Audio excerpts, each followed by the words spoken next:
दोस्तों नमस्कार, UPSC achievers के यूट्यूब चैनल पर आपका स्वागत है। दोस्तों आज के सेशन में हम 2022 के क्वेश्चन को डिस्कस करेंगे।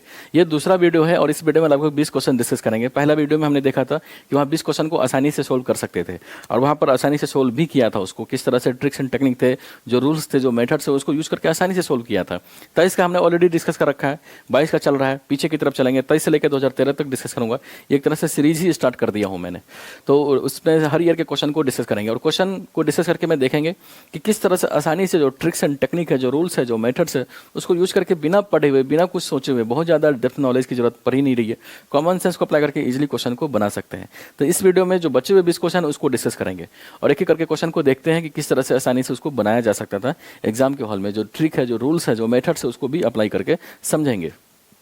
जैसे ये क्वेश्चन है, कुछ क्वेश्चन तो बहुत ही बेसिक थे, बहुत ही आसान क्वेश्चन थे, उसमें बहुत दिमाग नहीं लगाना था। और ऐसे क्वेश्चन लगभग 15 से 20 क्वेश्चन हर साल यूपीएससी में कुछ क्वेश्चन ऐसे होते हैं जिसको बहुत दिमाग नहीं लगाना, बहुत ही आसानी से उसको बिल्कुल बेसिक कॉन्सेप्ट से उसको सोल्व कर सकते हैं, उसको छाट सकते हैं। जैसे यही क्वेश्चन है, देखिए कितना बेसिक इकोनॉमी का क्वेश्चन है। क्वेश्चन क्या है, कह रहा है भारत में निम्नलिखित में से कौन सा मुद्रास्फीति को नियंत्रित कर कीमत स्थिरता बनाए रखने के लिए उत्तरदायी है।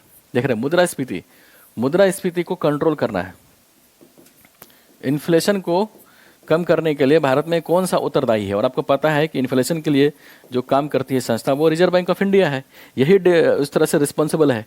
एक ही संस्था है जो मॉनेटरी पॉलिसी को एक तरह से क्रियान्वित करती है और आरबीआई का ही काम है कि जो इन्फ्लेशन है बहुत ज़्यादा ना बढ़े, उसको एक तरह से बना के रखे, मेंटेन करके रखे। तो ऑप्शन क्या है, तो ऑप्शन देखिए, तो कह रहा है इसमें कंज्यूमर डिपार्टमेंट, ये तो नहीं है। व्यय प्रबंधन आयोग, ये भी नहीं है। वित्तीय स्थिरता और विकास परिषद, ये भी नहीं है। भारतीय रिजर्व बैंक इसी में है। आंसर क्या आ गया, D, reserve bank of India. देख रहे हैं, बहुत ही इजी क्वेश्चन था ये, तो बिल्कुल एक तरह से लॉलीपॉप था, बिल्कुल लो हैंगिंग फ्रूट्स थे ये, जिसको पकड़ के ऐसे क्वेश्चन अगर गलत हो रहे हैं आपके एग्जाम में तो समझिए कि फिर आपका कोई भी कुछ भी नहीं कर सकता। कितना भी पढ़ लीजिए, वहाँ पे जाके आप गलती करेंगे ही। तो ऐसे क्वेश्चन को गलती करने का कोई भी चांस नहीं, मतलब नहीं लेना चाहिए, सही करना चाहिए उसको, और ऐसे क्वेश्चन करके ही आप बढ़त को बना सकते हैं। ठीक है, अगला क्वेश्चन देखते हैं। जैसे ये क्वेश्चन है, कह रहा है कंसीडर द फॉलोइंग स्टेटमेंट दे रखा है। पहला स्टेटमेंट क्या है, कह रहा है Asian infrastructure investment bank, missile technology control regime, Shanghai corporation organisation. कह रहा है India is a member of which of the above. कह रहा है इंडिया, भारत जो है, इसमें से किसका सदस्य है। आपको पता है कि ये AIIB है और आप करंट के बारे में थोड़ा बहुत भी पढ़ते होंगे तो आपको पता है कि Asian development bank, Asian infrastructure investment bank, दोनों का भारत क्या है, मेंबर है। तो भारत इसका क्या है, मेंबर है। ये तो बिल्कुल बेसिक कॉन्सेप्ट है, तो भारत इसका सदस्य है ही। ये MTCR है और आपको पता है कि MTCR का सदस्य भारत है, इसका भी मेंबर है। समझ रहे थे, ये भी क्या हो गया, आसान क्वेश्चन हो गया। संघाई कॉर्पोरेशन ऑर्गेनाइजेशन इतना न्यूज में रहता है कि SCO का बैठक होगा, जिसमें भारत भी शामिल है और पाकिस्तान भी शामिल है, दोनों को शामिल, दोनों एक साल ही साथ ही शामिल हुआ था इस ऑर्गेनाइजेशन में। तो ये भी सही है। तो आंसर क्या आ गया, 1 2 3। ये बिल्कुल बेसिक क्वेश्चन है, जो पहला क्वेश्चन था आरबीआई वाला, उसी टाइप का ये क्वेश्चन है कि जो 3 ऑर्गेनाइजेशन दे रखे थे, भारत इन तीनों का ही मेंबर है। और आपको बहुत समझ में नहीं आ रहा तो याद रखिए इसको, एक ट्रिक इसमें काम करता है कि भारत अभी केवल न्यूक्लियर सप्लाई ग्रुप, केवल NSG का मेंबर नहीं है, बल्कि न्यूक्लियर सप्लाई से रिलेटेड जितने भी ऑर्गेनाइजेशन है सबका मेंबर है भारत। तो उसमें कौन कौन आ गया, जैसे MTCR आ गया, ऑस्ट्रेलियन ग्रुप आ गया, वाशिनार ग्रुप आ गया, उसमें सब में भारत एक तरह से मेंबर है। तो अगर इंटरनेशनल लेवल पर की बात की जाए तो भारत मेंबर किसका नहीं है, तो न्यूक्लियर सप्लाई ग्रुप का मेंबर नहीं है भारत। तो बस ये इतना ध्यान रखिए। तो आंसर क्या आ गया, इजीली आ गया। बाकी संघाई कॉर्पोरेशन ऑफ ऑर्गेनाइजेशन इतना न्यूज़ में रहता है, आपको पता ही है। एशियन इंफ्रास्ट्रक्चर इन्वेस्टमेंट बैंक, इसमें भी ये भी बहुत ज़्यादा न्यूज़ में एक तरह से चलता रहता है, तो हमेशा ये न्यूज़ में रहता है। थोड़ा बहुत भी करंट अगर आप पढ़ते होंगे तो देखते होंगे कि ये सब तो ऑर्गेनाइजेशन भारत इसमें शामिल तो ऑलरेडी है। नेक्स्ट क्वेश्चन कह रहा है with reference to the banks board bureau which of the following statements are correct. Bank board bureau के बारे में पूछ रहा है कि इसमें से कौन सा स्टेटमेंट करेक्ट है। और आपको पता है कि बैंक बोर्ड ब्यूरो जो 2016 में बना था और ये संस्था किससे रिलेटेड है, जो प्राइवेट एक तरह से बैंक है उसमें कैसे गवर्नर की नियुक्ति की जाए उससे रिलेटेड है। उसको जो नियुक्ति है, जो अपॉइंटमेंट्स है, उसको देखना उसका मेन मकसद है। ठीक है, तो ये बेसिक कॉन्सेप्ट है। बैंक बोर्ड ब्यूरो न्यूज़ में रहता ही है, तो इसके बारे में तो हम तो बहुत ज़्यादा न्यूज़ में सुनते ही हैं, पर चर्चा में तो रहता ही है। तो थोड़ा बहुत भी करंट्स पढ़ते होंगे तो आपको आइडिया लगता ही होगा। पहला स्टेटमेंट क्या है, कह रहा है कि the governor of RBI is the chairman of bank board bureau. आपको पता है कि RBI का गवर्नर ना इसका मेंबर है, इसका मेंबर भी नहीं है। RBI के गवर्नर को इसमें तो शामिल भी नहीं किया गया, और जब शामिल नहीं किया गया तो इसका अध्यक्षता कैसे करेगा। समझ रहे हैं? तो पहला क्या हो गया, गलत हो गया।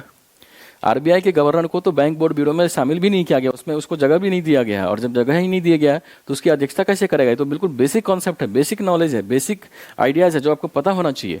अगर बैंक बोर्ड ब्यूरो के बारे में कोई भी अगर पढ़ता है तो ये तो पहले ही उसको मालूम होना चाहिए। और जब पहला गलत हो गया तो ये गलत हो गया, ये गलत हो गया, ये गलत हो गया। आंसर क्या गया? 2 और 3।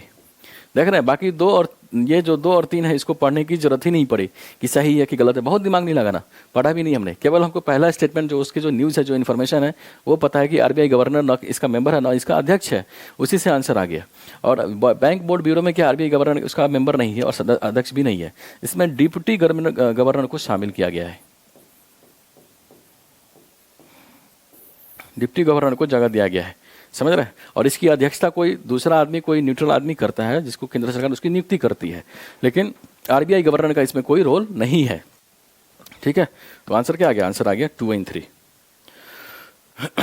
अगला क्वेश्चन देखिए, यही क्वेश्चन है, कह रहा है निम्नलिखित कथनों पर विचार कीजिए। देखिए 3 क्वेश्चन हमने देखा, बिल्कुल बेसिक क्वेश्चन है, बहुत इसमें दिमाग नहीं लगाना, बहुत नॉलेज की जरूरत नहीं पड़ रही, बिल्कुल बेसिक।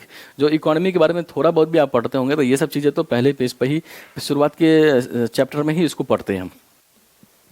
यही देखिए क्वेश्चन क्या है, कह रहा है भारत में साख क्षमता निर्धारण एजेंसी क्रेडिट रेटिंग एजेंसी के बारे में पूछ रहा है कि क्रेडिट रेटिंग एजेंसी भारतीय रिजर्व बैंक द्वारा नियमित होता है। आपको पता है कि क्रेडिट रेटिंग एजेंसी को रेगुलेट करने के लिए जो संस्था है वो आरबीआई नहीं है, आरबीआई नहीं है, बल्कि सेबी इसको रेगुलेट करती है। सेबी है, सेबी से रिलेटेड है ये क्रेडिट रेटिंग एजेंसी, जो भी एक तरह से काम है उससे रिलेटेड, उस सब काम को कौन देखती है? वो देखने वाला संस्था है सेबी, आरबीआई नहीं है। तो पहला क्या हो गया? पहला गलत हो गया, और पहला गलत हो गया तो ये गलत हो गया, ये गलत हो गया, ये गलत हो गया। आंसर क्या हो गया? केवल बी एंड 3, 2 और 3। देख रहे हैं, हमको दूसरा और तीसरा इसमें भी पढ़ने की जरूरत नहीं पड़ी, और दूसरा तीसरा पढ़ने की जरूरत ही नहीं पड़ी, क्योंकि जो पहले क्वेश्चन में जो इन्फॉर्मेशन है वो बिल्कुल बेसिक इन्फॉर्मेशन है, और बेसिक नॉलेज से इस 3 स्टेटमेंट वाले क्वेश्चन को आसानी से किया जा सकता है, और कर भी दिया हमने। ठीक है, तो देख रहे हैं, तो पहला वाला जो था आरबीआई वाला जो इन्फ्लेशन वाला था उसमें क्या था कि बैंक बोर्ड ब्यूरो वाला था, तो वो क्वेश्चन आसानी से होगा। ये क्रेडिट रेटिंग एजेंसी वाला है तो ये भी क्या हो गया? आसानी से हो गया। इसी तरह से ऐसे क्वेश्चन होते हैं यूपीएससी में, हर साल कुछ क्वेश्चन ऐसे होंगे जो अगर बेसिक नॉलेज आपका क्लियर है, बेसिक कॉन्सेप्ट क्लियर है, स्टैटिक पोर्शन आपका क्लियर है, तो वैसे नॉलेज को यूज करके आप आसानी से छाट देंगे। और इसीलिए आपको स्टैटिक जो पोर्शन है उसको तो बार बार रिवीजन करना चाहिए, बार बार उसको एक तरह से बार बार पढ़ते रहिए, बार बार उसको क्लियर करते रहिए। और बाकी स्टैटिक हो गया, फिर बच गया ट्रिक्स एंड टेक्निक, जो क्वेश्चन टफ होता है उसमें ट्रिक्स एंड टेक्निक लगाइए, दोनों को मिक्सअप करके आप आसानी से 60+ क्वेश्चन सोल्व कर सकते हैं और कट ऑफ को क्रॉस किया जा सकता है। ठीक है, नेक्स्ट क्वेश्चन क्या है? कह रहा है कंसीडर द फॉलोइंग स्टेटमेंट। अभी जितने क्वेश्चन है सब इकोनॉमी से ही है सारे क्वेश्चन, बाकी आगे क्वेश्चन चेंज होगा, लेकिन इकोनॉमी के क्वेश्चन ऐसे, इकोनॉमी एक ऐसा सब्जेक्ट है जो बिल्कुल साइंटिफिक मेथड्स पे काम करता है, उसमें एक तरह से रूल्स वगैरह होते हैं, ट्रिक्स होते हैं, काम करता है वो सब। अगर इन चीज़ों को आप अगर अच्छे से इकोनॉमी के कॉन्सेप्ट को क्लियर करते हैं तो उसमें रटने का बहुत स्कोप नहीं है, और रट भी नहीं सकते, क्योंकि रटा हुआ चीज़ क्वेश्चन जब अप्लाई करेंगे उसमें तो आप उसको बना भी नहीं सकते। इसीलिए कॉन्सेप्ट क्लियर रखिए, क्वेश्चन ईजिली बन जाते हैं। क्या क्वेश्चन है? कह रहा है कंसीडर द फॉलोइंग स्टेटमेंट। कह रहा है tight monetary policy of US federal reserve could lead to capital flight. चलिए, बहुत टफ कॉन्सेप्ट है, पता नहीं चल रहा है। यूएस फेडरल रिजर्व के टाइट मॉनेटरी पॉलिसी की बात कर रहा है, देखते हैं। कह रहा है कैपिटल फ्लाइट में increase the interest cost of forms which existing external commercial borrowings. देखिए, मे की बात कर रहा है, और मे पता है आपको काफ़ी ईजी और मॉडरेट वर्ड हो जाता है, और आपको बताया था कि इजी और मॉडरेट वाले स्टेटमेंट क्या होते हैं? सही होते हैं, तो दूसरा तो सही ही है। तीसरा पढ़ते हैं। कह devaluation of domestic currency decreases the currency risk associated with ECB external commercial borrowing. देखिए, एक्सटर्नल कमर्शियल बोरोइंग क्या होता है? ये होता है बाह्य ऋण होता है।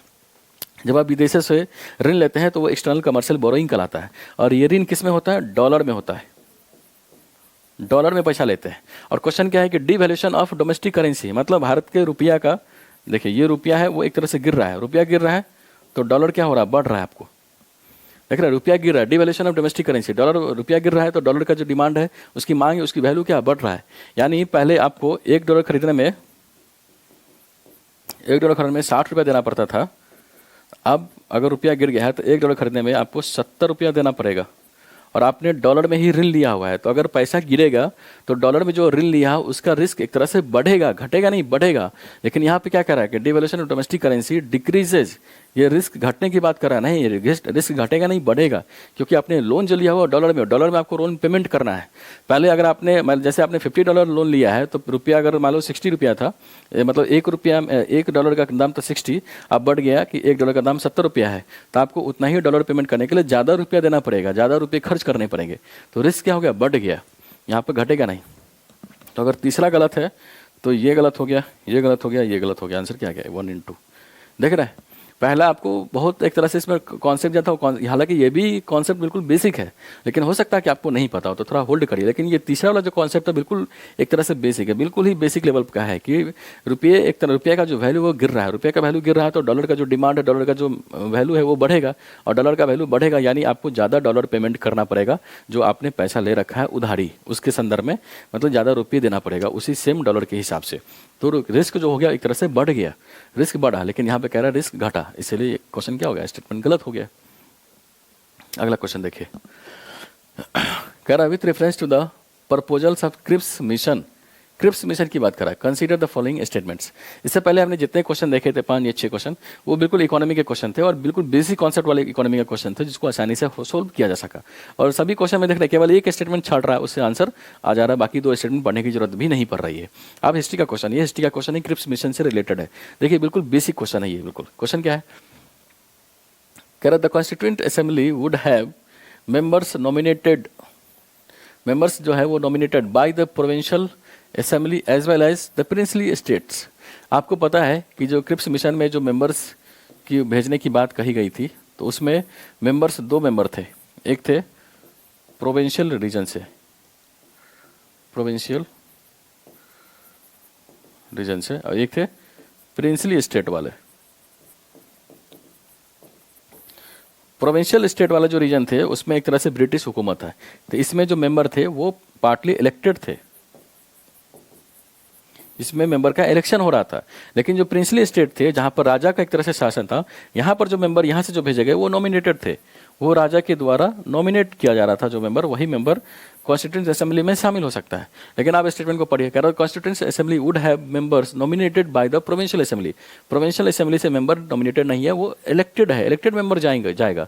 लेकिन जो प्रिंसली स्टेट है वहां से नॉमिनेटेड जाएगा। लेकिन यहाँ कह रहा है कि प्रोविंशियल असेंबली और प्रिंसली स्टेट दोनों से जो मेंबर आएगा वो नॉमिनेटेड है। ये क्या हो गया, गलत हो गया, तो ये गलत हो गया, तो ये गलत हो गया, बच गया 2 और 1, यह हो सकता है दोनों गलत हो।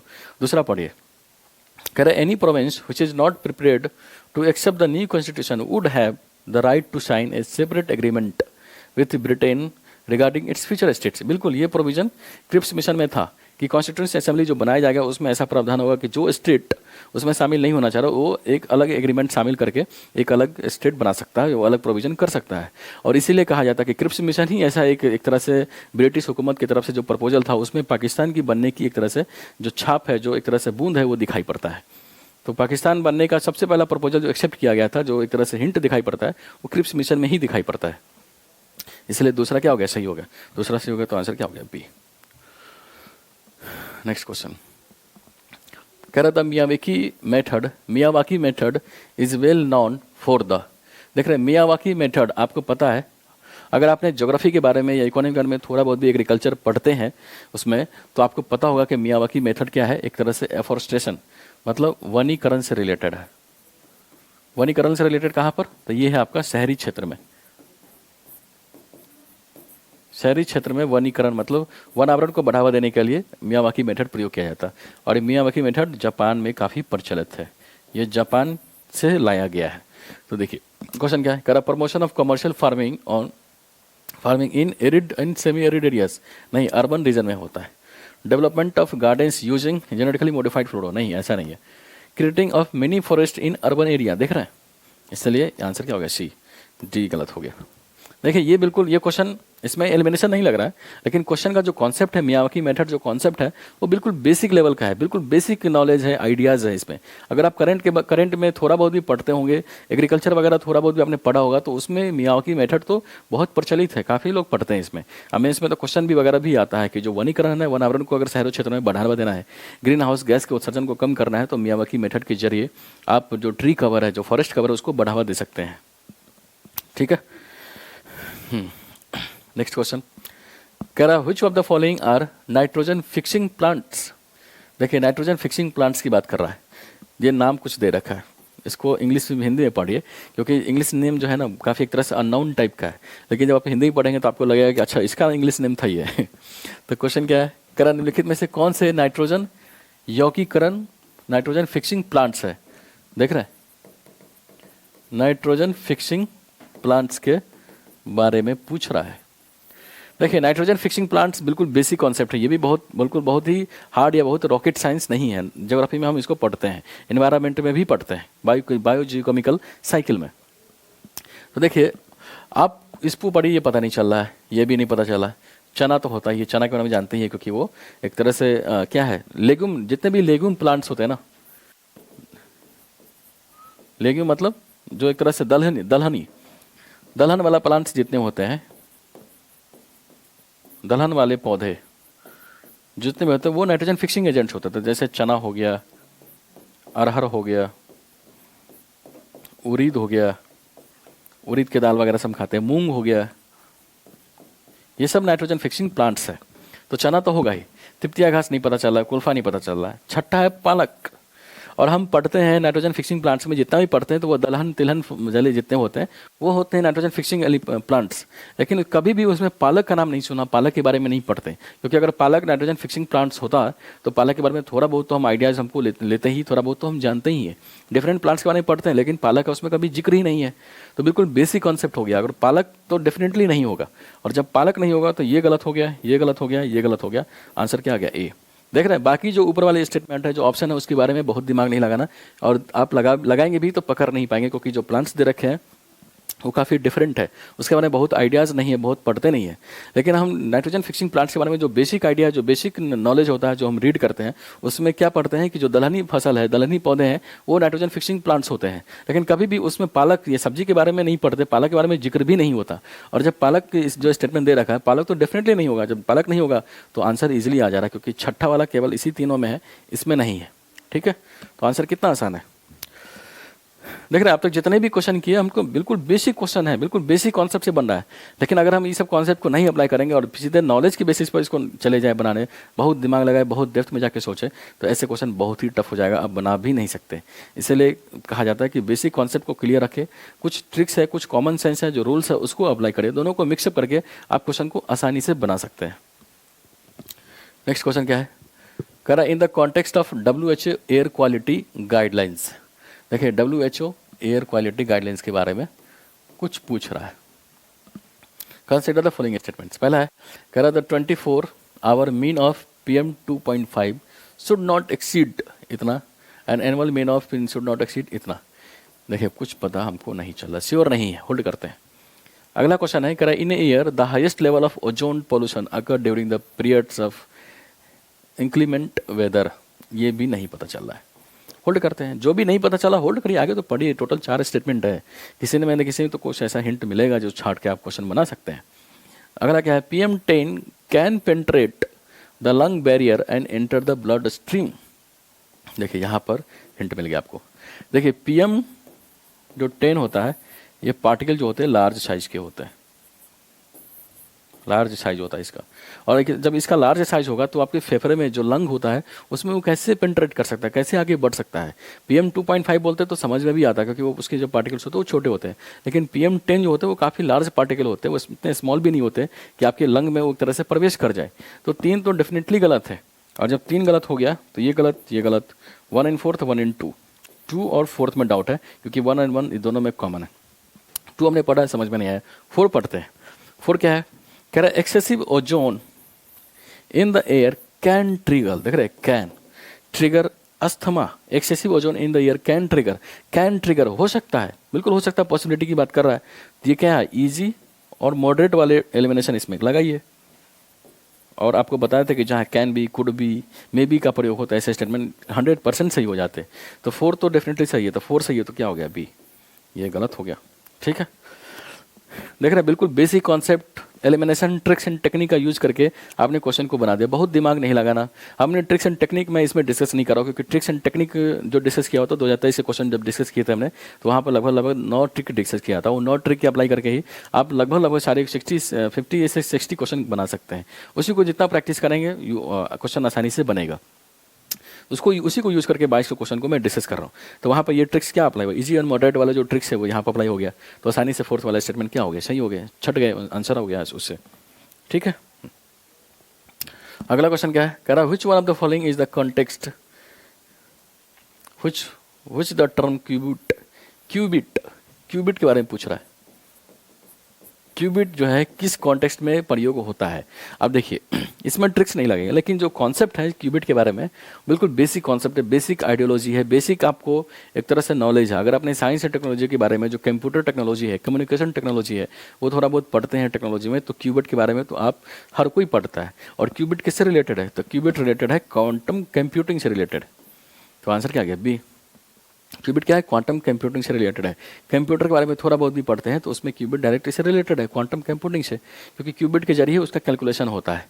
ठीक है, तो आंसर क्या आ गया, बी। ये बिल्कुल बेसिक क्वेश्चन है, बिल्कुल बेसिक नॉलेज है। और ऐसे क्वेश्चन को गलती करना बिल्कुल एक तरह से अपने पैर पर कुल्हाड़ी मारने जैसा है। तो ऐसे क्वेश्चन को तो तुरंत लपक कर सही कर देनी चाहिए, और ऐसे क्वेश्चन से ही बढ़त बनता है। ऐसे क्वेश्चन में गलती एक्सेप्ट नहीं किया जा सकता। बाकी जो क्वेश्चन टफ होते हैं उसमें ट्रिक लगाइए, टेक्निक लगाइए, मेथड्स लगाइए, एलिमिनेशन जो अप्रोच है उसको यूज़ करिए। उसको जितना प्रैक्टिस करेंगे वो क्वेश्चन आसानी से बनेगा। लेकिन जो लो हैंगिंग फ्रूट्स होते हैं, जो आसान क्वेश्चन होते हैं, उसको तो सही करना ही चाहिए। इसलिए बेसिक कॉन्सेप्ट को क्लियर रखिए, बाकी क्वेश्चन ट्रिक से ही बनेंगे और बन भी जाएगा। नेक्स्ट क्वेश्चन, अगला क्वेश्चन है, correct consider the following communication technologies. ठीक है, कम्युनिकेशन टेक्नोलॉजी की बात कर रहा है। Correct closed circuit television, radio frequency identification, wireless local area network. कह रहा which one of the following are considered short range devices. Short range devices मतलब छोटे लेवल पर, छोटे डिस्टेंस पर ही वो काम करता होगा, बहुत डिस्टेंस पर काम नहीं करता होगा। तो ऐसे रेंज को देखिए कि जो कितने छोटे लेवल पर ही काम कर रहा है, मतलब बहुत डिस्टेंस उसमें नहीं लग रहा है। तो ये क्या है, क्लोज्ड सर्किट टेलीविजन, यानी ये सीसीटीवी की बात कर रहा है।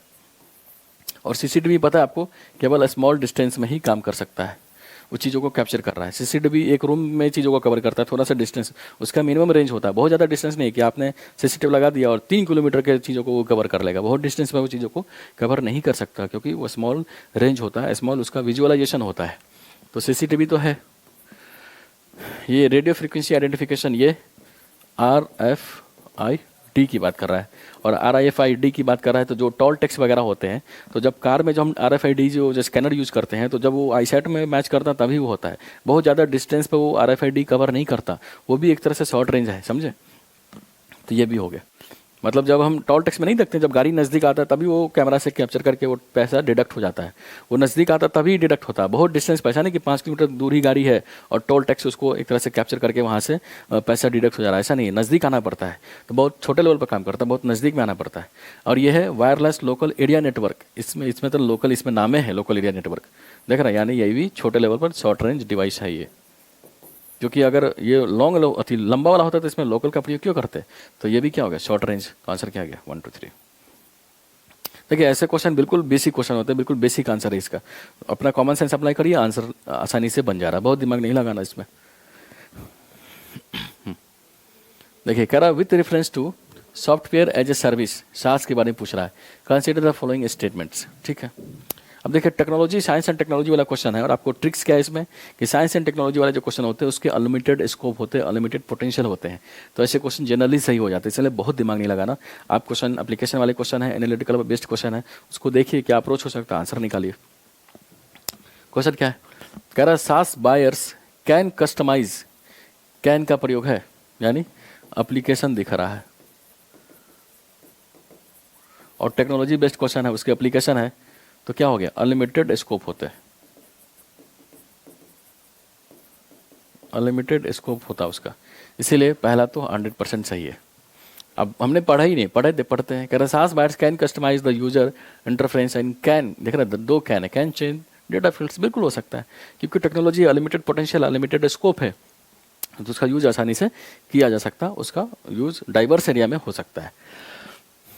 दूसरा है करा सास यूजर्स कैन, इसमें भी कैन, तो ये भी सही हो गया। पढ़िए आगे बढ़ते, करें can access their data through their mobile devices, बिल्कुल हो सकता है, क्यों नहीं हो सकता। कैन का प्रयोग है। अब software as a service, software as a service मतलब सॉफ्टवेयर जहाँ पर डिफरेंट सर्विस प्रोवाइड किया जा रहा है। तो आपको पता है कि आउटलुक, हॉटमेल और याहू, ये क्या है, तीनों एक तरह से मेल सर्विस है, जीमेल की तरह काम करता है, मेलिंग सर्विस देता है, आप कनेक्ट कर सकते हैं, मैसेज भेज सकते हैं, ले सकते हैं, तो ये सर्विस तो प्रोवाइड कर ही रहा है, इसलिए क्या हो गया, सास का हो गया। तो आंसर डी। देख रहे, बहुत दिमाग नहीं लगाना, बहुत हाई तोबा, बहुत रॉकेट साइंस नहीं, बिल्कुल बेसिक कॉन्सेप्ट है, जो ट्रिक्स है उसको यूज़ करिए, मेथड से उसको अप्लाई करिए और आंसर आ जा रहे हैं। तो ये ऐसी क्वेश्चन बनता है, आपको बिल्कुल बेसिक कॉन्सेप्ट, बेसिक नॉलेज को यूज़ करके क्वेश्चन को बनाने, क्वेश्चन बनते भी है। नेक्स्ट क्वेश्चन कह रहा, उत्तरी गोलार्ध में, नॉर्दर्न हेमिस्फीयर में वर्ष का सबसे लंबा दिन आमतौर पर कब होता है। आपको पता है भारत में क्या मतलब उत्तरी गोलार्ध में देखा जाए तो नॉर्दर्न हेमिस्फीयर में वर्ष का सबसे लंबा दिन कब होता है, तो डेट अगर हम जानते हैं कि ये 21 जून को होता है। भारत में जितने भी लोग रहते हैं कैलेंडर वगैरह सब में, तो ये तो पढ़ते ही हैं सभी, जो ज्योग्राफी वगैरह नहीं पढ़ते, जो यूपीएससी की तैयारी नहीं करते, उनसे भी पूछेंगे तो उनको भी एक तरह से पता होता है कि भारत में सबसे लंबा दिन कब होता है, तो वो 21 जून को होता है नॉर्दर्न हेमिस्फीयर में। और 21 जून कब होगा, तो पहला स्टेटमेंट कह रहा है जून महीने का पहला पखवाड़ा, नहीं, जून महीने का दूसरा पखवाड़ा, बिल्कुल सही है। 21 जून यानी 15 तारीख से बाद है ना, यानी जून महीने का दूसरा पखवाड़ा, मतलब क्या है, second half of month of June, second half में ही है ना 21 तारीख, तो सेकेंड हाफ में ही आएगा। तो आंसर क्या है, 21 जून। देख रहे हैं, बिल्कुल बेसिक क्वेश्चन है, ऐसे क्वेश्चन है, बहुत दिमाग नहीं लगाना, बिल्कुल बेसिक क्वेश्चन है, बिल्कुल बेसिक कॉन्सेप्ट अप्लाई हो रहा है, थोड़ा बहुत भी जान रहा है तो क्वेश्चन को आसानी से बनाया जा सकता है। और ऐसे क्वेश्चन को अगर आप गलती करते रहे एग्जाम में, तो समझिए अपने पैर पर कुल्हाड़ी मार रहे हैं, मतलब एक तरह से आप अपने सफलता में खुद बाधा बन रहे हैं। नेक्स्ट क्वेश्चन कह रहा है, consider the following countries, Azerbaijan, Kyrgyzstan, Tajikistan, Turkmenistan and Uzbekistan. कह रहा है which one of the following have borders with Afghanistan. देखिए अफगानिस्तान के बॉर्डर कंट्री के बारे में पूछ रहा है। देखिए ये क्वेश्चन तो बहुत ही आसान है। देखिए किर्गिस्तान, तजाकिस्तान, तुर्कमेनिस्तान, उज्बेकिस्तान, ये सब अफगानिस्तान के आस पड़ोस में ही है और पता नहीं चल रहा है कि ये इसमें से कौन बॉर्डर शेयर करता है, कौन नहीं करता है। लेकिन अजरबैजान तो बहुत दूर है, एक तरह से ये देखिए तो ये तो बहुत डिस्टेंस है। अफगानिस्तान है, कहाँ अजरबैजान, वो तो अजरबैजान बिल्कुल ऊपर इजराइल के आसपास से देखा जाए तो वहाँ पर पड़ता है वो। तो अजरबैजान तो श्योर है कि अफगानिस्तान के साथ बॉर्डर नहीं शेयर करता है, क्योंकि बहुत डिस्टेंस है उसका, बहुत अजरबैजान अर्मानिया वाला रीजन में वो पड़ता है, ब्लैक सी के आसपास है वो अजरबैजान। तो ये तो 100% से है कि ये नहीं होगा। और अगर ये नहीं होगा तो ये गलत आंसर क्या आ गया, 3, 4, 5। ठीक है ना, देख रहे हैं आंसर बिल्कुल आसानी से आ जा रहा है। ये क्वेश्चन बिल्कुल बेसिक कॉन्सेप्ट है। अगर आपने वर्ल्ड मैप, फिजिकल मैप के बारे में थोड़ा बहुत पढ़ा होगा तो आप जानते हैं कि अफगानिस्तान इंडिया के आसपास पे है और जो अजरबैजान है वो बिल्कुल ब्लैक सी के आसपास ऊपर पड़ता है, ऊपर काफ़ी डिस्टेंस है, ईरान से भी वो उधर है।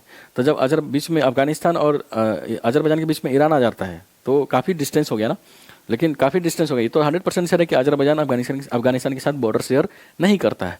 तो अगर इतना श्योर है तो देख रहा है यूपीएससी इसमें खुद ही हिंट दिए हुआ है कि आप केवल एक पकड़िए, आंसर आसानी से आ जा रहा है। यूपीएससी यही करता है, आपके कॉमन सेंस को पकड़ता है, वो नॉलेज देखता ही नहीं। बहुत पढ़ते हैं, नहीं पढ़ते, क्या पढ़ गया है वो सब उतना उसके लिए कोई मतलब ही नहीं है। आपको जो हिंट दिया जा रहा है उस हिंट को कितना पकड़ पा रहे हैं, चीज़ों को कितना ऑब्जर्व कर रहे हैं, ये सब चीज़ अगर आपका ठीक है तो आप बिना पढ़े क्वेश्चन को बना सकते हैं। हमने देखा अजरबैजान नहीं होगा, ये डेफिनेटली 100% श्योर है। अगर ये श्योर है तो ये गलत हो गया, ये गलत हो गया, ये गलत। आंसर क्या आ गया, क्योंकि इसी में 1 नहीं है, पहला नहीं है। ठीक है, नेक्स्ट क्वेश्चन कह रहा लोकसभा के उपाध्यक्ष के संदर्भ में निम्नलिखित कथनों पर विचार कीजिए। ठीक है, चलिए इंग्लिश से पढ़ते हैं। कह रहा as per the rules of procedure and conduct of business in Lok Sabha the election of deputy speaker shall be held as soon date as the speaker may fix. पता नहीं चल रहा है, चलिए देखते हैं इसको। अगला है कह रहा है कि चूंकि इसमें कुछ ऐसा वर्ड प्रयोग हुआ ही नहीं एक्सट्रीमल जिसको हम छाट सके। नेक्स्ट क्वेश्चन क्या है, कह रहा है there is a mandatory provision. Mandatory क्या हो गया, काफ़ी एक्सट्रीम हो गया। आपको बताया था कि एक्सट्रीम वर्ड वाले स्टेटमेंट क्या होते हैं, गलत होते हैं। तो कह रहा है देयर इज ए मैंडेटरी का प्रयोग हो गया ना। आपको मैंने बताया था जो पहले 2023 का जो पेपर डिस्कस किया था उसमें एक्सट्रीम वर्ड वाले ट्रिक्स डिस्कस किया था, उसमें बताया था कि जहाँ पर mandatory, entirely, totally, extremely, to eliminate, greatly influenced, greatly impacted, ऐसे वर्ड का प्रयोग हो तो एक्सट्रीम साउंड करता है वो, और ऐसे स्टेटमेंट को बहुत ही एक्सट्रीम बना देता है, बहुत रेयर बना देता है, इसलिए वो गलत हो जाता है। तो दूसरा तो 100% गलत है, और दूसरा अगर गलत हो गया तो ये गलत, ये गलत। अब देखिए 1 3 3 4, 3 इसमें भी है, 3 इसमें भी है, 1 हमने पढ़ा, आइडिया नहीं लग रहा, केवल चौथा पढ़ते हैं, देखते हैं क्या आंसर होगा। चौथा अगर सही, चौथे से ही क्लियर हो जाएगा। चौथा क्या है, कह रहा द वेल एस्टेब्लिश्ड पार्लियामेंट, देख रहे वेल एस्टेब्लिश्ड पार्लियामेंट प्रोसीजर है, well established parliament procedure practice regarding the appointment of deputy speaker is that the motion is moved by the speaker and duly seconded by the prime minister। देखिए ऐसा कुछ हो सकता है, लेकिन well established procedure deputy speaker के लिए भारत में है ही नहीं। हमने अगर पार्लियामेंट के बारे में पढ़ते हैं, पार्लियामेंट में डिस्कस करते हैं, तो वहाँ पर स्पीकर के जो चुनाव होते हैं उसको देखते हैं, डिप्टी स्पीकर को देखते हैं, लेकिन डिप्टी स्पीकर के सामने वेल एस्टेब्लिश्ड प्रोविजन ऐसा है ही नहीं, कुछ हो उसमें एग्जिस्ट ही नहीं करता। तो बिल्कुल एक तरह से परंपरा की तरह से वो काम करता है, और ऐसा भी नहीं है कि उस जो मोशन है उसको पास करने के लिए स्पीकर पास करेगा और प्राइम मिनिस्टर उसको एक तरह से सपोर्ट करेगा, ऐसा कुछ नहीं है। ये गलत हो गया, तो चौथा गलत हो गया, तो ये तो नहीं होगा। आंसर क्या है, 1 in 3। समझ पा रहे हैं ये चौथा क्यों गलत हुआ? चौथा इसलिए गलत हो गया क्योंकि वेल एस्टेब्लिश्ड की बात कर रहा है। वेल एस्टेब्लिश्ड बहुत एक्सट्रीम साउंड कर रहा है, वेल एस्टेब्लिश्ड ऐसा नहीं है, परंपरा में है लेकिन वो डिफाइंड नहीं है, वेल एस्टेब्लिश्ड नहीं है, इसलिए क्या होगा, चौथा गलत हो गया। चौथा गलत, तो आंसर क्या गया, ए। ठीक है। दूसरा इसलिए गलत हो गया क्योंकि मैंडेटरी प्रयोग करा गया, ये काफी एक्सट्रीम हो गया, इसलिए गलत हो गया। नेक्स्ट क्वेश्चन देख रहे आप, पॉलिटी वाले क्वेश्चन आ रहे हैं। क्वेश्चन क्या है, consider the following statements, attorney general of India and solicitor general of India are the only officer. देख रहे हैं एक्सट्रीम हो गया, काफी एक्सट्रीम वर्ड हो गया, और आपको बताया था कि एक्सट्रीम वर्ड वाले जो स्टेटमेंट होते हैं वो गलत हो जाते हैं, तो इसमें ओनली का प्रयोग है, तो ये तो गलत ही हो गया। आगे बढ़े, कह रहा है according to the constitution of India the attorney general, according to the constitution of India.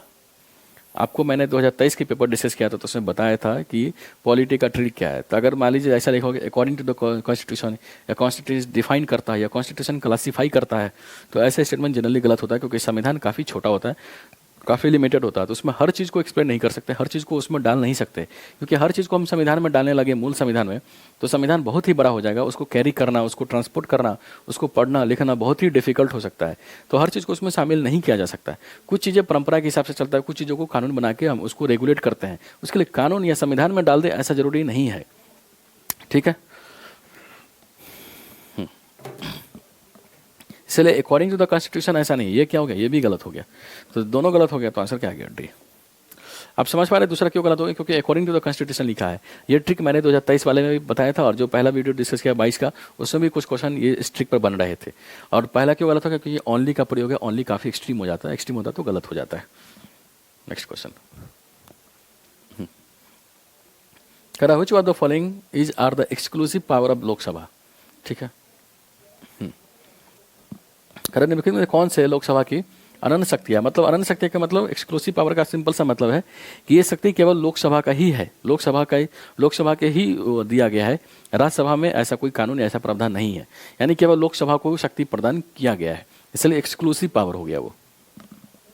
तो आंसर क्या है, पहला क्वेश्चन क्या है, कह रहा कि to ratify the declaration of emergency. Emergency provision के बारे में पढ़ते हैं तो जानते हैं कि इमरजेंसी प्रोविजन को पास करने के लिए राज्यसभा का भी उसमें रोल है, तो एक्सक्लूसिव पावर लोकसभा का ये नहीं है, ये गलत हो गया। To pass a motion of no confidence against the council of minister, no confidence motion आपको पता है कि केवल लोकसभा में ही लाया जा सकता है। लोकसभा में क्यों लाया जा सकता है, क्योंकि लोकसभा में जनता के चुने हुए प्रतिनिधि बैठते हैं, जो एमपीज वगैरह होते हैं, तो उसी में जनता का विश्वास उसी में निहित होता है। तो अगर बहुमत साबित नहीं होता है तो नो कॉन्फिडेंस मोशन केवल लोकसभा में लाया जा सकता है, क्योंकि राज्यसभा में जो प्रतिनिधि जाते हैं, एमपी जाते हैं, वो चुने हुए नहीं होते, वो नॉमिनेटेड होते हैं, इनडायरेक्ट इलेक्शन से जाते हैं, वहाँ पर चुने हुए भी होते हैं और नॉमिनेटेड भी होते हैं। लेकिन जो चुनाव होता है वो डायरेक्ट जनता नहीं करती, बल्कि इनडायरेक्ट तरीके से जाती है। लेकिन जो डायरेक्टली जनता के प्रति रिस्पॉन्सिबल है वो लोकसभा ही है, इसलिए लोकसभा में ही आपको बहुमत साबित करना होता है, इसलिए नो कॉन्फिडेंस मोशन लोकसभा में ही लाया जा सकता है। इसलिए ये तो एक्सक्लूसिव पावर है लोकसभा का। अगला है कह to impeach the president of India. आपको पता है कि प्रेसिडेंट के इम्पीचमेंट को आप लोकसभा और राज्यसभा दोनों में ला सकते हैं। लोकसभा राज्यसभा दोनों में ला सकते हैं, इसलिए ये तो नहीं होगा। तो एक्सक्लूसिव पावर कौन हो गया लोकसभा का? केवल 2। नो कॉन्फिडेंस मोशन को ही केवल लोकसभा में लाया जा सकता, राज्यसभा में नहीं लाया जा सकता। बाकी इम्पीचमेंट ऑफ प्रेसिडेंट को राज्यसभा में भी लाया जा सकता, और इमरजेंसी प्रोविजन है उसको दोनों से पास कराना पड़ता है, लोकसभा से भी और राज्यसभा से भी। इसलिए पहला और तीसरा क्या हो गया? गलत हो गया। आंसर क्या गया? दूसरा।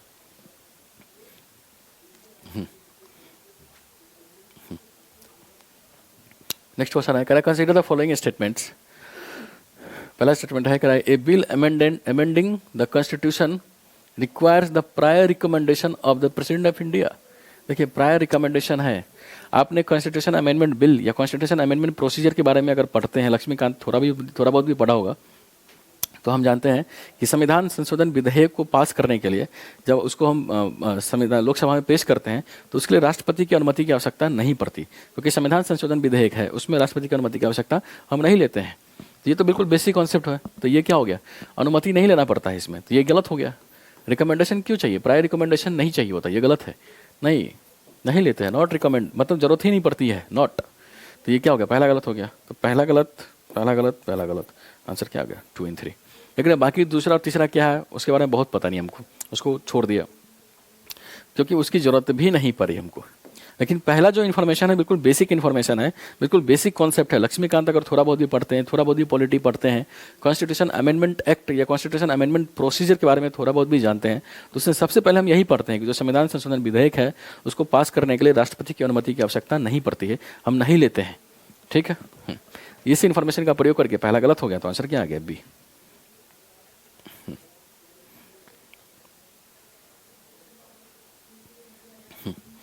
अगला क्वेश्चन क्या है? क्वेश्चन है, कर with reference to the expenditure made by an organisation of a company which of the following statement is correct. ये इकोनॉमी का क्वेश्चन है। कह रहा है किसी संगठन या कंपनी द्वारा किए गए व्यय के संदर्भ में निम्नलिखित कथनों में से कौन सा सही है? मतलब एक्सपेंडिचर के बारे में पूछ रहा है। एक्सपेंडिचर क्वेश्चन स्टेटमेंट क्या है? कह रहा है acquiring new technology is a capital expenditure. यह बिल्कुल सही बात है। आपको पता है कि नए टेक्नोलॉजी को एक्वायर करेंगे तो कैपिटल प्रोडक्टिविटी को बढ़ाएगा, तो कैपिटल एक्सपेंडिचर माना जाएगा वो। और इकोनॉमी के बारे में हम एक्सपेंडिचर या जो रिसिप्ट वगैरह पढ़ते हैं, उसमें पब्लिक फाइनेंस वगैरह पढ़ते हैं, तो उसमें हम इस चीज़ को जानते हैं कि कैपिटल एक्सपेंडिचर न्यू टेक्नोलॉजी को लाना एक तरह से उसको एड ऑन करता है आपकी कंपनी के जो एक तरह से पैसा वगैरह है, जो एक तरह से रिसोर्सेज है, तो वो कैपिटल एक्सपेंडिचर में शामिल हो गया। तो पहला क्या हो गया? पहला तो सही हो गया। दूसरा है करा debt financing is considered capital expenditure while equity financing considered revenue expenditure. नहीं, गलत है। डेट फाइनेंसिंग और इक्विटी फाइनेंसिंग दोनों कैपिटल एक्सपेंडिचर नहीं होते, बल्कि कैपिटल रिसिप्ट में शामिल होते हैं। पहली बात तो ये खर्चा नहीं, बल्कि आपको एक तरह से देना पड़ता है, पैसा लेना पड़ता है। ठीक है, तो ये रिसिप्ट है, ये एक्सपेंडिचर है ही नहीं। तो दूसरा क्या हो गया? गलत हो गया। तो आंसर क्या हो गया? पहला। देख रहे, ये इकोनॉमी की बिल्कुल बेसिक कॉन्सेप्ट है, बहुत दिमाग नहीं लगाना इसमें। अगर आप इकोनॉमी थोड़ा बहुत भी पढ़ते हैं तो बिल्कुल बेसिक कॉन्सेप्ट से आप समझ सकते हैं कि जो डेट फाइनेंसिंग होते हैं, जो इक्विटी फाइनेंसिंग होते हैं, उससे पैसा आता है आपका, तो वो रिसिप्ट में आ जाता है, कैपिटल रिसिप्ट में शामिल हो जाता है, ना कि कैपिटल एक्सपेंडिचर में। ठीक है, next question, which of the following activities constitute real sector in the economy. देखिए, दो चीज होता है, जो भी सेक्टर होते हैं वो दो होता है, एक रियल सेक्टर, एक होता है फाइनेंस सेक्टर। देखिए, रियल सेक्टर में क्या होगा? कोई प्रोडक्ट बनेगा, कोई प्रोडक्ट को प्रोड्यूस होगा, कोई आउटपुट आएगा उसमें। ठीक है, लेकिन फाइनेंस सेक्टर में क्या होगा? किसी फाइनेंशियल रिसोर्सेज या फाइनेंशियल इंस्ट्रूमेंट का मोबिलाइजेशन होगा। फाइनेंशियल इंस्ट्रूमेंट का मोबिलाइजेशन होता है।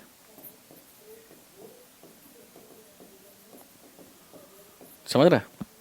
तो क्लियर है, दो सेक्टर, एक रियल सेक्टर, एक फाइनेंस सेक्टर। रियल सेक्टर मतलब जो वास्तविक चीजें हैं, वास्तविक एड ऑन हो रहा है, कोई प्रोडक्ट बन रहा है, कोई आउटपुट बन रहा है, किसी चीज को हम गेन कर रहे हैं। लेकिन जो फाइनेंशियल सेक्टर है वो सर्विस सेक्टर से रिलेटेड होता है एक तरह से देखा जाए तो उसमें क्या होता है? तो उसमें आपको देखना होता है कि कोई फाइनेंशियल इंस्ट्रूमेंट है, कहीं उसका मोबिलाइजेशन तो नहीं हो रहा है। अगर उसका मोबिलाइजेशन हो रहा है तो ऐसे सेक्टर फाइनेंशियल सेक्टर में शामिल हो जाता है। ये बिल्कुल बेसिक कॉन्सेप्ट है, इसको अप्लाई करते हैं क्वेश्चन में। अब देखिए, कह रहा है फार्मर्स, पहले स्टेटमेंट कह रहा है फार्मर्स हार्वेस्टिंग देयर क्रॉप्स कह रहा है किसानों को अपनी फसल काटना। तो अगर फसल काट रहे हैं तो बिल्कुल एक तरह से एड ऑन हो रहा है, फसल मिल रहा है, जो एक तरह से प्रोडक्टिविटी बढ़ रहा है, तो ये क्या हो गया, रियल सेक्टर में शामिल हो गया। कह रहा है textile mills converting raw cotton into fabrics. कह रहे कपड़ा मिलों का कच्चा कपास को कपड़े में बदलना, यानी कपड़ा में बदल रहा है, यानी कपड़ा बन रहा है, जो आपके जो टूल जो एक तरह से फैब्रिक्स है, जो एक तरह से कपड़ा है वो मिल रहा है, यानी नए प्रोडक्ट बन रहे हैं, आउटपुट आ रहे हैं, तो इसलिए क्या होगा, ये भी रियल सेक्टर में शामिल हो गया। लेकिन तीसरा स्टूडेंट क्या है, कह रहा है commercial bank lending money to a trading company, मतलब पैसों को देना, किसी वाणिज्यिक बैंक का किसी व्यापारी कंपनी को धनराशि उधार देना।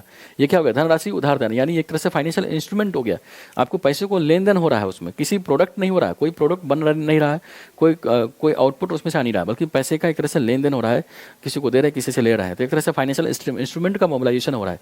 इसलिए ये क्या हो गया, फाइनेंस सेक्टर में शामिल हो गया, इसलिए ये रियल सेक्टर में शामिल नहीं होगा। चौथा है कि एक कॉर्पोरेट बॉडी इशूइंग रूपी डिनोमेटेड बॉन्ड्स ओवरसीज, मतलब रूपी में जो होता है एक तरह से किसी कॉर्पोरेट निकाय का विदेश में रुपया अंकित मूल्य के बॉन्ड जारी करना। देख रहे बॉन्ड जारी कर रहा है, ये क्या हो गया, एक तरह से फाइनेंशियल इंस्ट्रूमेंट हो गया, फाइनेंशियल इंस्ट्रूमेंट्स हो गया ना। तो फाइनेंशियल इंस्ट्रूमेंट्स ये तो रियल सेक्टर तो नहीं होगा, तो गलत हो गया। तो केवल कितना 1/2 केवल यही आंसर है। देख रहे तीसरा चौथा गलत हो गया। तीसरा चौथा क्यों गलत हो गया, क्योंकि इसमें फाइनेंशियल इंस्ट्रूमेंट्स का मोबिलाइजेशन हो रहा है, कोई प्रोडक्ट नहीं बना, कोई आउटपुट नहीं हो रहा है, कोई नया चीज़ इसमें बन ही नहीं रहा है, इसलिए तीसरा चौथा गलत हो गया, केवल 1 और 2 सही हो गया। ठीक है, तो इस वीडियो को हम यही समाप्त करते हैं। इस वीडियो में हमने टोटल 20 क्वेश्चन डिस्कस किए। इसका ये दूसरा वीडियो है, पहले वीडियो में 20 क्वेश्चन, दूसरा वीडियो में 20 क्वेश्चन, टोटल 40 क्वेश्चन 2022 का डिस्कस किया। और आप देख रहे हैं कि बिल्कुल बेसिक कॉन्सेप्ट से क्वेश्चन बन रहा है, बहुत दिमाग नहीं लगाना, बहुत कॉन्सेप्ट की जरूरत नहीं पड़ रही है, बिल्कुल बेसिक एलिमिनेशन, बेसिक चीज़ों से क्वेश्चन को बना सकते हैं। इस वीडियो को ज़्यादा से ज़्यादा शेयर करें, लाइक करें और चैनल को सब्सक्राइब करें। मिलते हैं अगले वीडियो में, तब तक के लिए जय हिंद।